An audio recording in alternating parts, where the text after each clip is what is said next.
My name is Brian Wiggins. I am a voice actor, and I am the narrator for the Frith Chronicles. So Volk was an easy one.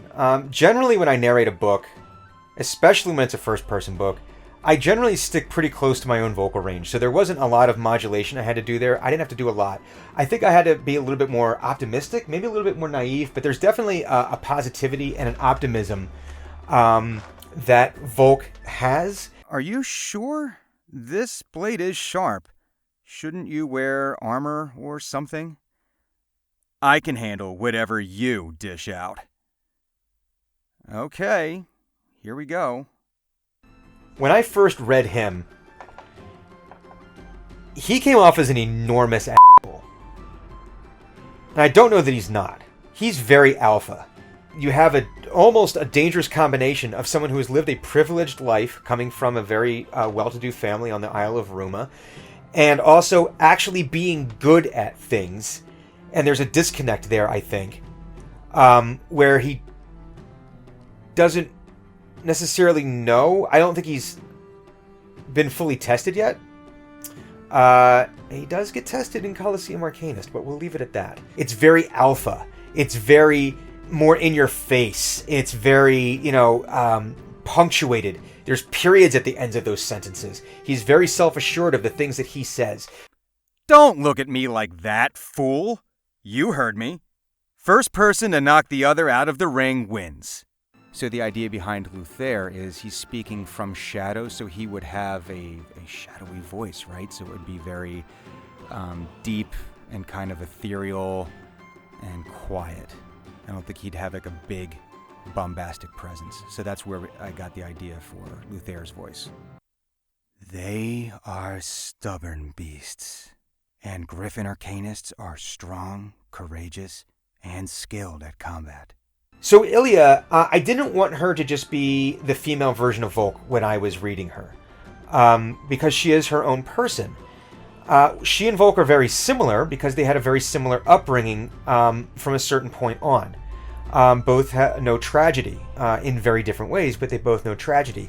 But I think Ilya is a little bit more cynical. So I was trying to make her feminine, but without going too over the top, because she is not. She could take care of herself. She can absolutely take care of herself. Anything Callisto is after, I'm going to take from him. He wants the World Serpent. Now, I'm going to make sure he never gets it. Master Zelfrey is very salt of the earth. He's a man of the people. But he's seen some things. And he's been through some tragedy. And he's been through some trauma. And so for him, I was trying to go gravelly. And he's very direct. And he does not suffer fools. And he is just not patient at all.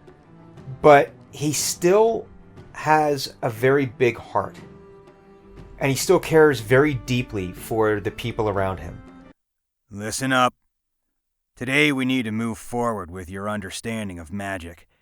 I've never had 6 apprentices at one time, and it's proving to be difficult.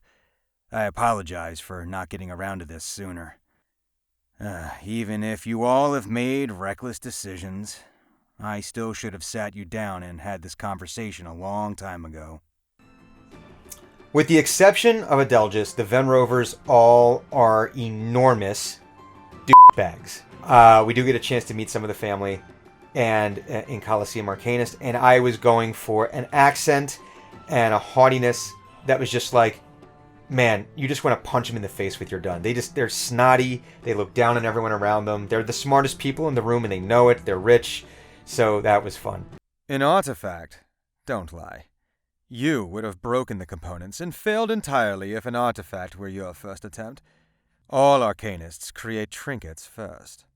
I will admit, unabashedly, that the plague creatures are absolutely 100% inspired by Mark Hamill's interpretation of the Joker in the Batman animated series. It's definitely inspired by that, because what character is more unhinged than the Joker? But I will say it's not an impression of Mark Hamill. It's not an impression, Mr. Hamill, I promise. So there's a lot of laughing, there's a lot of weird cadence. Their voices are going to go up and down and change in tone almost without reason. So these are characters that whenever I'm giving them voice, I am just cutting loose. Know who you are? The magic that binds all arcanists and Eldrin whispers to me. It tells me things. Your name, your broken sorcery, your pathetic life. It's all a bit underwhelming, to tell you the truth.